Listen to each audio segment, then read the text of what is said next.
సార్వత్రిక ఎన్నికల నేపథ్యంలో ఆంధ్రప్రదేశ్లో గత కొంతకాలంగా కేంద్ర మంత్రులు ఆంధ్రప్రదేశ్లో పర్యటించి ఆంధ్రప్రదేశ్లో ప్రస్తుతం ఉన్నటువంటి రాజకీయ పరిణామాల మీద, పరిస్థితుల మీద ఒక సంచలనమైనటువంటి రిపోర్ట్ను ప్రధాని మోదీకి అందజేశారు అంటూ ఒక వార్త సోషల్ మీడియాలో చక్కర్లు కొడుతున్నటువంటి నేపథ్యంలో ఈ అంశం మీద మనతో మాట్లాడేందుకు భారతీయ జనతా పార్టీ అధికార ప్రతినిధి భానుప్రకాష్ రెడ్డి గారు మనతో ఉన్నారు. సార్తో మాట్లాడు. సార్ నమస్తే అండి. నమస్కారం అండి. సార్, సార్వత్రిక ఎన్నికలు దగ్గర పడుతున్న కొద్దీ ఆంధ్రప్రదేశ్లో రాజకీయాలు రసవత్తరంగా మారుతూ ఉన్నాయి. కేంద్ర మంత్రులందరూ కూడా వరుసగా ఇక్కడ ప్రచారం చేయడానికి వస్తూ ఉన్నారు.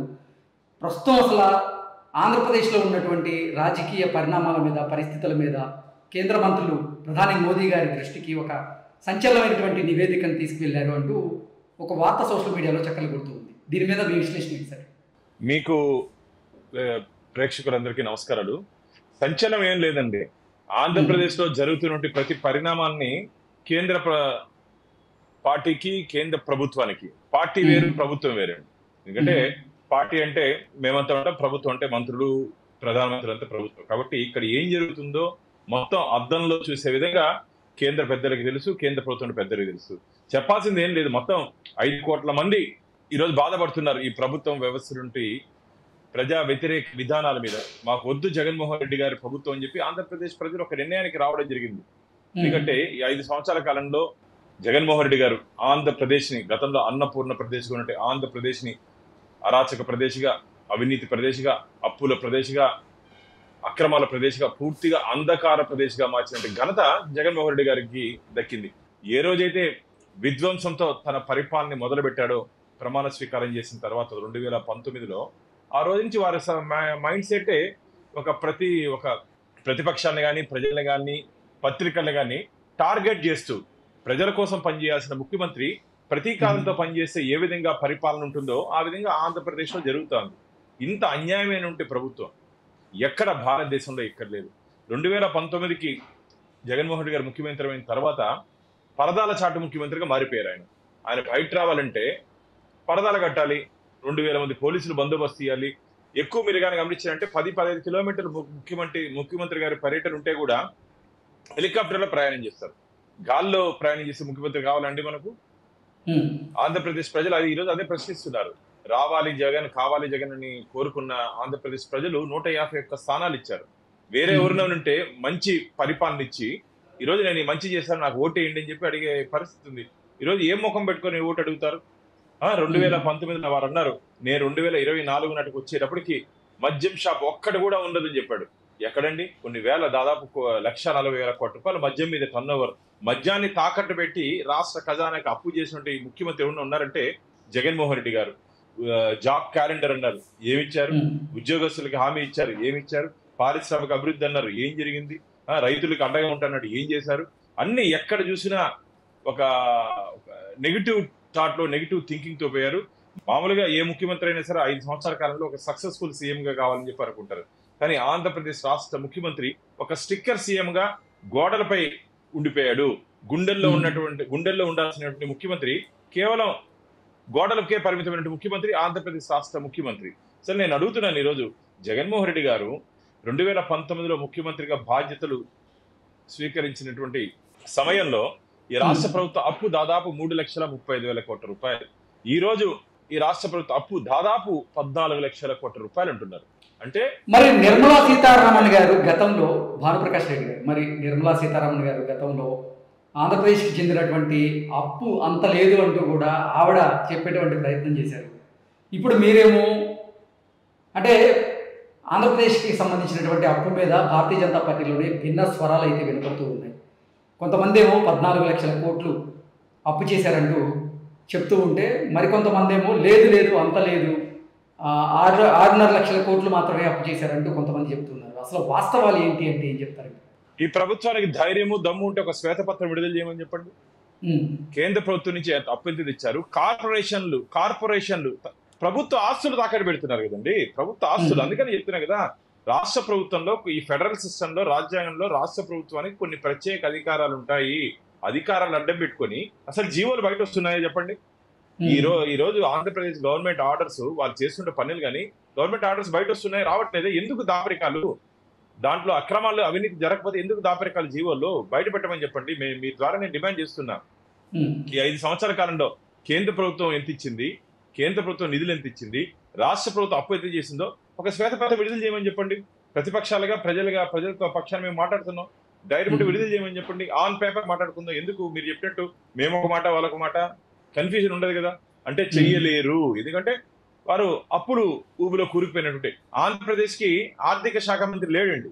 మంగళవారం ఎక్కడ అప్పు పుడుతుందా అని చెప్పి ఎదురు చూసినట్టు అప్పుల శాఖ మంత్రిగా మిగిలిపోయాడు మాకు ఆంధ్రప్రదేశ్. మా దురదృష్టం. కాబట్టి మేము ఎక్కడ వెనకపోవట్లేదు. మేము చెప్పినటువంటి మాటలకు మేము కట్టుబడి ఉన్నాం. నిర్మలా సీతారామన్ గారు కూడా ఆ రోజు కేంద్ర ప్రభుత్వం తరపున ఉంటే అప్పులు చెప్పారు తప్ప ఈ కార్పొరేషన్ అప్పులు దాంట్లో లేవండి. అందుకని మేము ఇంక్లూడ్ చేయమని చెప్తున్నాం. రాష్ట్ర ప్రభుత్వాన్ని ఒక శ్వేతపత్రం ద్వారా విడుదల చేయమని చెప్పి భారతీయ జనతా పార్టీ డిమాండ్ చేస్తాం. ఓకే, ఇంతకీ సార్ అసలు ఆంధ్రప్రదేశ్లో పర్యటించినటువంటి కేంద్ర మంత్రులు ప్రధాని మోదీ గారికి ఏం రిపోర్ట్ చేశారు అంటే ఏం చెప్తారు? ఏం రిపోర్ట్ లేదండి. ఏం రిపోర్ట్ ఏమి ఇస్తాం? పార్టీలో మేము ఇంటర్నల్ గా మేము చర్చించుకున్నాం. ఆంధ్రప్రదేశ్ రాష్ట్ర పరిస్థితి, ఇక్కడ జరిగినటువంటి పరిణామాలు, 5 సంవత్సరాల కాలంలో జగన్మోహన్ రెడ్డి గారు వ్యవహరించిన వ్యవహార శైలి, ప్రజల కష్టాలు, ప్రజల ఇష్టాలు తెలుసుకోలేని ముఖ్యమంత్రి ఆంధ్రప్రదేశ్ రాష్ట్రంలో ఉన్నారు. అది ఏదో సంచలన నివేదిక ఏమి లేదండి. ఆంధ్రప్రదేశ్ రాష్ట్రానికి జగన్మోహన్ రెడ్డి గారి పరిపాలన ఒరిగింది ఏమి లేదు. ఆయన చుట్టూరు ఉన్నటువంటి కొందరు తప్ప, ఆ పార్టీలో ఉన్నటువంటి నాయకులు తప్ప ఇది ఎవరు బాగుపడింది లేదు. ఆంధ్రప్రదేశ్ ఏమో అప్పుల వైపు నడుస్తుంది, ఆయన కుటుంబం ఏమో ఆస్తులను పెంచుకుంటూ పోతుందంటారా? ఎస్, ఆయన కుటుంబం, ఆయన నమ్ముకున్నటువంటి ఆయన ఎమ్మెల్యేలు, మంత్రులు, అందరూ కాదు కొందరు, వీళ్ళందరూ కోట్లకు పడగెత్తారు కానీ ప్రజలు అక్కడే ఉండిపోయినారు. అప్పేమో ఆంధ్రప్రదేశ్ ప్రజలు నెత్తిన, అభివృద్ధి ఏమో జగన్మోహన్ రెడ్డి చుట్టూ ఉన్నటువంటి కోటర్ పైన. ఓకే, ఏంటి సార్ మరి ఈరోజు జగన్మోహన్ రెడ్డి గారు వైఎస్ఆర్సీపీకి చెందినటువంటి మేనిఫెస్టోని రిలీజ్ చేశారు. 2019 మేనిఫెస్టోకి 2024 మేనిఫెస్టోకి మీకు చూస్తే ఏమనిపిస్తుంది? మీ మేనిఫెస్టో ఎప్పుడు రిలీజ్ కాబోతోంది? ఉమ్మడి కూటమికి సంబంధించినటువంటి మేనిఫెస్టో అంటే ఏంటి? ఏ రాయి అయితే పళ్ళు రాలగొట్టుకునేదానికి అన్నట్టు 2019 మేనిఫెస్టో కానీ ఇప్పుడు మేనిఫెస్టో కానీ ఏం తేడా లేదండి. జగన్మోహన్ రెడ్డి గారి దాంట్లో ఏమున్నాయండి? కేవలం మాటల ప్రభుత్వమే తప్ప చేతల ప్రభుత్వం కాదు అని చెప్పి ఈరోజు ఆంధ్రప్రదేశ్ ప్రజలు భావిస్తున్నారు. ఏం 99% హామీలన్నీ అమలు చేసామంటూ జగన్మోహన్ రెడ్డి గారు అదే చెప్తున్నా. నవరత్నాల పేరుతో మేము ప్రజలకు సంక్షేమ పథకాలు ఇచ్చామని చెప్తున్నారే, ఆంధ్రప్రదేశ్ ని సంక్షోభంలోకి తీసుకోవలేదు ముఖ్యమంత్రి గారు మీరు. అంటే కేవలం డబ్బులు పంచే కార్యక్రమం కాదండి ప్రభుత్వం చేయాల్సింది. రాష్ట్ర ఆర్థిక పరిస్థితి ఎక్కడుంది? రాష్ట్ర ఆర్థికంగా ఈ 5 సంవత్సరాల కాలంలో ఎక్కడ అభివృద్ధి చెందింది? నూతన పారిశ్రామిక పెట్టుబడులు ఆంధ్రప్రదేశ్ రాష్ట్రానికి వచ్చాయా? ఎన్ని ఉద్యోగాలు ఇచ్చారు? ఏం చేశారు? ఏం చేయలేదే. చెప్పుకునేదానికి ఏమి లేదు. చెప్పుకునేదానికి ఏమి లేని ముఖ్యమంత్రి ఆంధ్రప్రదేశ్ రాష్ట్రానికి ఉన్నారు. కాబట్టి ఈరోజు ఆంధ్రప్రదేశ్ రాష్ట్ర ప్రజలు ఈ ప్రభుత్వానికి వ్యతిరేకంగా తీర్పు ఇవ్వాలని చెప్పి, నేనే కాదు బటన్ నొక్కేది, మీరే కాదు బటన్ నొక్కేది, 150 సార్లు 160 సార్లు బటన్ నొక్కినాని అంటున్నారు కదా. మేము కూడా మే 13వ తేదీ పోలింగ్ బూత్ లో మేము కూడా బటన్ నొక్కుతాం. ఈ ప్రభుత్వాన్ని మార్చడానికి మేము సిద్ధంగా ఉన్నా అని చెప్పి ఆంధ్రప్రదేశ్ రాష్ట్ర ప్రజలు ఒక దీని రావడం జరిగింది. వాళ్ళ ఒక నిర్ణయానికి రావడం జరిగింది. కాబట్టి వీళ్ళు ఎన్ని చేసినా సరే ఈసారి ఎన్నికలు ఎట్లా ఉంటుందంటే కరెన్సీ నోట్లు, దొంగ ఓట్ల మీద ఆధారపడి ఈ రాష్ట్ర ప్రభుత్వం ఎన్నికలు, ఈ అధికార పార్టీ ఎన్నికల్లోకి రావాలని చెప్పి కోరుకుంటుంది.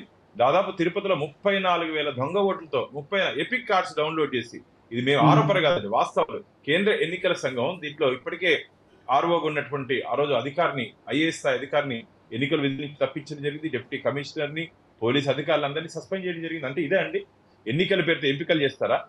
ఎలక్షన్స్ పేరుతో సెలక్షన్స్ చేస్తారా? ప్రజాస్వామ్యం ఇదేనా కావాల్సింది? ప్రజాస్వామ్య పద్ధతిలో ఎన్నికలు జరగాలి, కానీ ఆంధ్రప్రదేశ్ లో అవి జరగట్లేదు. కాబట్టి ఈసారి నిష్పక్షపాతంగా ఎన్నికలు జరుగుతాయని చెప్పి ఆశాభాన్ని మేము వ్యక్తం చేస్తున్నాం. ఖచ్చితంగా ఆంధ్రప్రదేశ్ ప్రజలు ఒక మంచి ప్రభుత్వాన్ని, ఎన్డీఏ కూటమిని, భారతీయ జనతా పార్టీ, తెలుగుదేశం, జనసేనని ఆశీర్వదిస్తారని చెప్పి గట్టి నమ్మకం, విశ్వాసం ఉంది. మాకు టార్గెట్ 370లో, భారతీయ జనతా పార్టీకి ఇచ్చిన టార్గెట్ 370లో ఆంధ్రప్రదేశ్ నుంచి ఖచ్చితంగా 6 పార్లమెంట్ స్థానాల్ని మోడీ గారికి గిఫ్ట్గా బహుమతిగా ఇవ్వాలని చెప్పి భారతీయ జనతా పార్టీ కార్యకర్తలు మేము కంకణబద్దులు అయ్యున్నాం. మిగతా పార్లమెంట్ స్థానాల్లో కూడా అత్యధికంగా మేము గెలిచి కేంద్ర ప్రభుత్వానికి టార్గెట్ 400లో ఆంధ్రప్రదేశ్ నుంచి కూడా ఎక్కువ శాతం వాటా ఉండే విధంగా మా ఎన్డీఏ కూటమి మేము గట్టిగా ప్రయత్నం చేస్తున్నాం. Okay sir, thank you so much.